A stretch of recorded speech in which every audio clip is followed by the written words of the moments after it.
어떤 사람이 배를 타고 바다 여행을 하는 중에 심한 폭풍을 만나서 배가 부서지고 말았습니다. 함께 여행하던 사람들은 행방불명이 되거나 죽고 그는 간신히 한 섬에 도착하였습니다. 그런데 그 섬에 사는 원주민들이 그 사람을 과하게 환대하면서 1년간 왕으로 모신다고 했습니다. 의아하게 생각한 그 사람이 왜 1년만 왕 노릇을 합니까? 1년 후에는 어떻게 됩니까? 라고 물으니까 원주민들은 1년 후에는 다시 바다로 던져진다고 말했습니다. 그리고 원주민들은 그 전에 2 사람이 더 왔었는데 1년간 왕 노릇을 하고 다시 바다로 던져졌다고 말했습니다. 그들 중 한 사람은 왕으로 있으면서 매일 금은 보석을 모으면서 살다가 바다에 던져졌고, 또 한 사람은 매일 먹고 마시고 쾌락을 탐하며 살다가 뚱뚱하게 살찐 채로 바다에 던져져 죽었다고 말했습니다. 그 말을 들은 이 사람은 1년간 이 섬에서 왕으로 사는 동안 나는 어떻게 살까를 고민하며 섬 주위를 돌아보는 중에 저 멀리 또 하나의 섬이 있는 것을 발견했습니다. 그는 원주민들을 시켜 배를 만들게 한 후에 그 배로 그 또 하나의 섬에 사람이 살아가며 필요한 것들을 실어 나르고 각종 유실수를 심었습니다. 그리고 부지런히 수영 연습을 해서 그 섬까지 헤엄쳐 갈 수 있는 능력을 길렀습니다. 그리고 드디어 왕노릇을 한 지 1년이 되어서 그 역시 바다에 던져지자 그는 재빨리 준비한 섬으로 헤엄쳐 가서 생명을 건질 수 있었다고 합니다. 물론 이것은 이야기지만 우리가 이 세상을 1년만 살지는 않지만 우리도 언젠가는 반드시 죽음의 때가 이릅니다. 그러므로 주어진 삶을 어떻게 살아야 할까를 깊이 생각해 봐야 합니다. 우리의 인생은 어떤 일이 생기느냐에 따라서 결정되는 것이 아니라 어떤 태도를 취하느냐에 따라서 결정됩니다. 우리에게 주어진 삶을 어떻게 살아야 할까요? 우리에게 주어진 100년이 안 되는 시간은 영원에 비하면 너무나 짧고 순간적입니다. 우리는 그 영원한 시간을 어디서 어떻게 보내야 할까요? 그리고 지금 그에 대비하여 우리의 인생을 어떻게 살아야 할까요?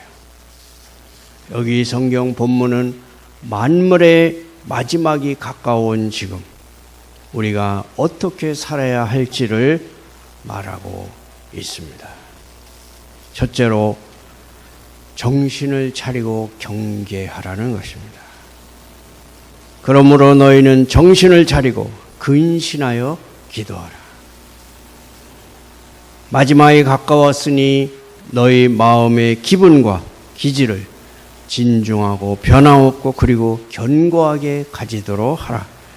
세속적인 모든 향락들을 사용함에 있어서 엄격하게 절제하고 정신 차리고 경계하도록 하라. 너희가 방황하던 예전의 죄들과 유혹들에 사로잡혀 고통당하지 않도록 조심하라는 것입니다.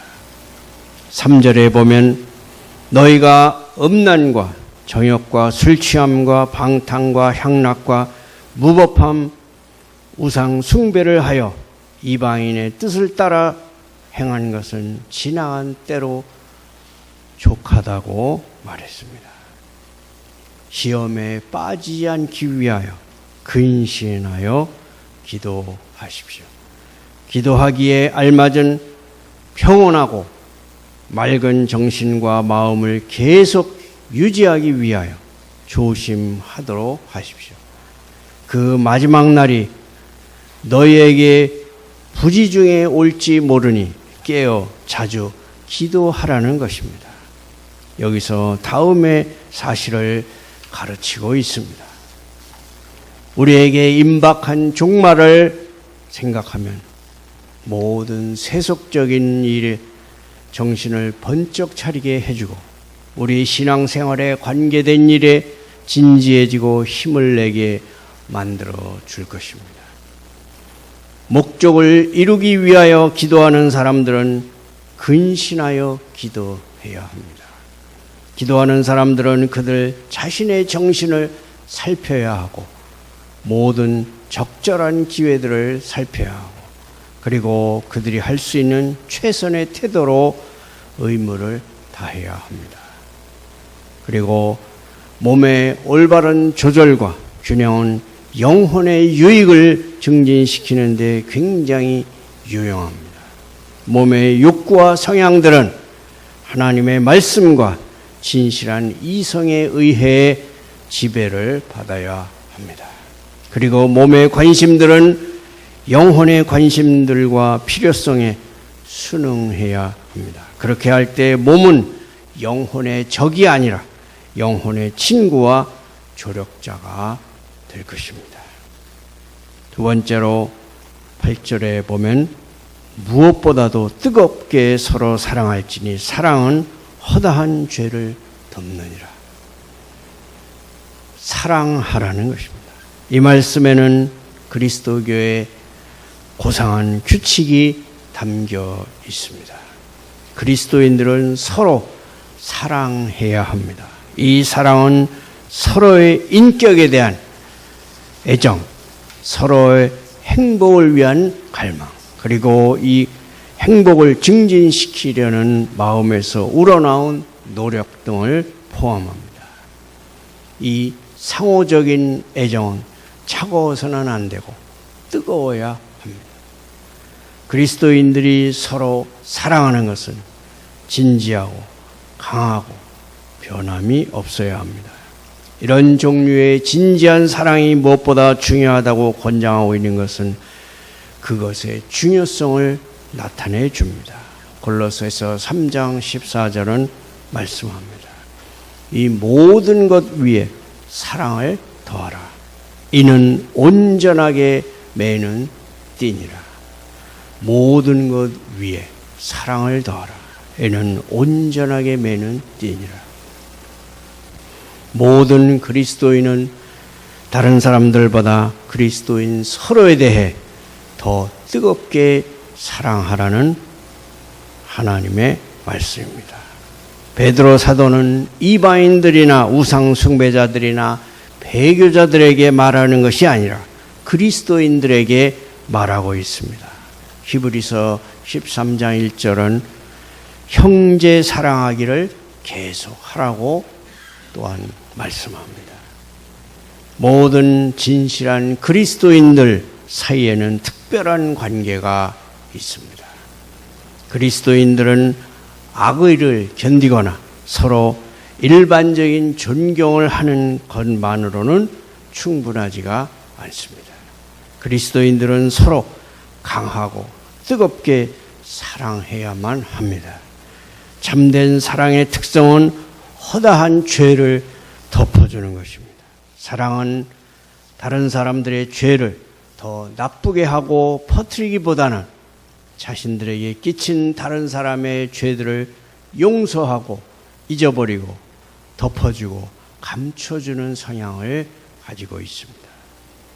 이미 말씀은 약한 사람들을 사랑해주고 그리고 회심하기 이전에 많은 잘못을 범한 사람들을 용서해주고 사랑해주라고 우리에게 가르쳐주고 있습니다. 사랑은 다른 사람들을 용서한 자들을 용서해 주시겠다고 약속하신 하나님의 처분에 맡기고 하나님의 자비를 구합니다. 세 번째로 대접하라는 것입니다. 9절에 서로 대접하기를 원망 없이 하라. 여기서 권하고 있는 대접은 나그네들과 여행자들을 너그럽고 친절하게 환대하는 것입니다. 그리스도인들이 대접하는 고유한 대상들은 서로를 위해야 하는 그리스도인 자신들입니다. 그들 관계의 가까움과 그리고 박해와 고난에 처한 그들의 상황의 절박함이 그리스도인들에게 서로를 접대하지 않을 수 없게 만들었습니다. 때때로 그리스도인들은 그들이 가진 모든 것을 빼앗기고 박해를 받고 그래서 안전을 위하여 먼 나라로 도피해야만 했습니다. 이런 경우에 그들은 동료 그리스도인들이 그들을 받아들이지 않았다면 굶어 죽고 말았을 것입니다. 그러므로 사도가 여기서 제시하고 있는 규칙은 참으로 지혜롭고 필요한 것이었습니다. 다른 성경 구절에서도 그것들을 명하고 있습니다. 대접할 때 경비나 수고에 대한 불평이나 원망 없이 편안하고 친절하고 너그러운 태도로 해야 합니다. 그리스도인들은 서로 사랑해야 될 뿐만 아니라 대접도 해야 합니다.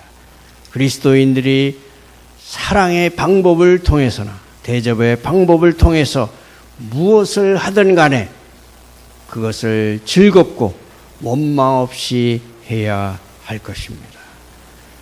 마태복음 10장 8절에 주님은 말씀합니다. 너희가 거저 받았으니 거저 주어라. 너희가 거저 받았으니 거저 주어라. 네 번째로 은사를 개발하라는 것입니다. 10절에 각각 은사를 받은 대로 하나님의 여러 가지 은혜를 맡은 선한 청지기같이 서로 봉사하라. 은사를 받은 대로 서로 봉사하라는 것입니다. 그 은사가 일반적인 은사이든 특별한 은사이든 무슨 힘이나 능력이나 선행이든지 그것을 행하는 규칙은 하나님의 여러 가지 은혜를 맡은 청지기같이 서로 봉사하고 섬기는 것입니다. 우리가 선행을 할 수 있는 무슨 능력을 가지고 있든지 우리는 그것을 하나님의 은사로 말미암은 것이라고 생각하거나 하나님의 은혜로 돌려야 할 것입니다. 우리가 무슨 은사들을 받았든지 그것들은 서로를 위하여 사용하려고 받은 것으로 생각해야 합니다. 우리는 그 은사들을 우리의 것으로 생각해서는 안 되고 또 수건 안에 감추어둬서도 안 됩니다. 은사들을 가지고 우리가 할 수 있는 최선을 다해 서로를 위해 봉사해야 할 것입니다. 하나님의 다양한 은사들을 받고 사용할 때 우리는 자신들을 하나님의 청지기로 주인이 아닌 청지기로 생각해야 될 뿐만 아니라 그리고 거기에 맞게 행동해야 할 것입니다. 우리가 위임을 받은 은사들은 주님의 것이므로 주님이 지시하는 대로 사용해야만 합니다. 청지기에게 필요한 것은 신실함과 충성입니다. 베드로 사도는 은사들에 대한 그의 지시를 두 가지 항목으로 예증합니다. 그것들은 말하는 것과 봉사하는 것입니다. 11절에 만일 누가 말하려면 하나님의 말씀을 하는 것 같이 하고 누가 봉사하려면 하나님이 공급하시는 힘으로 하는 것 같이 하라. 새 번역에는 말을 하는 사람은 하나님의 말씀을 전파하는 사람답게 하고 봉사하는 사람은 하나님께서 주시는 힘으로 봉사하는 사람답게 하십시오. 라고 했습니다. 의역성경을 보면 여러분이 받은 것이 말이면 여러분의 말이 하나님의 말씀이 되게 하고, 여러분이 받은 것이 남을 돕는 것이면 여러분의 도움이 하나님의 진심 어린 도움이 되게 하십시오 라고 번역했습니다. 만일 누가, 즉 공적인 모임에서 목사이든 사적인 모임에서 신자이든 말하거나 가르치려면 그는 그것이 그의 말하는 주제에 관하여 지시해주는 하나님의 말씀을 하는 것 같이 해야 할 것입니다. 그리스도인들이 공적인 모임이나 사적인 모임에서 가르치고 말하는 것은 하나님의 순수한 말씀이어야 합니다. 태도에 관해 말한다면 거룩하고 신성한 계시들에 어울리게 진지하고 존경스럽고 엄숙하게 해야 합니다. 만일 누가 봉사하려면, 즉 교회의 자선 헌금을 나눠주거나 가난한 사람을 돌보는 집사로 봉사하든가 또는 자선과 기부금을 통해 개인 자격으로 봉사하려면 하나님이 공급하시는 힘으로 하는 것 같이 하라. 즉 하나님으로부터 부와 능력을 받은 사람은 부로서 봉사하고 그의 능력에 따라 봉사해야 할 것입니다. 이 규칙들은 하나님의 영광을 위하여 시행되어야 할 것입니다. 히브리서 13장 5절은 말씀합니다. 그러므로 우리는 예수로 말미암아 항상 찬송의 제사를 하나님께 드리자. 이는 그 이름을 증언하는 입술의 열매니라. 본문에서 우리는 배우게 됩니다. 목사들뿐만 아니라 평신도 그리스도인들의 의무도 하나님의 일들을 서로 말하는 것입니다. 그리스도인들은 자신의 위치에서 자신의 의무를 지켜야 할 뿐만 아니라 그 의무를 최선의 능력을 다해 열심히 실행해야 합니다. 생활의 모든 의무들과 봉사들을 행할 때 우리는 하나님의 영광을 우리의 목표로 삼아야 합니다. 하나님의 영광을 위하는 우리의 목적은 우리의 일반적인 행위들과 일들을 거룩하게 만들 것입니다. 하나님의 영광을 위하는 그 목적이 우리의 행위들과 일들을 거룩하게 만들어 줍니다. 우리가 무엇을 하든지 그것을 예수 그리스도의 중보를 통해서 하나님께 바쳐야 합니다. 그렇지 않으면 하나님을 영화롭게 하지 못하게 될 것입니다. 예수 그리스도는 하나님 아버지께 받아들여지고 하나님을 영광스럽게 하는 유일한 길이기 때문입니다. 정신을 차리고 기도하라. 뜨겁게 사랑하라. 서로 대접하라. 은사를 받은 대로 서로 봉사하라. 주님의 도우심으로 우리가 받은 은사대로 하나님을 잘 섬기는 여러분이 되시기를 축원합니다.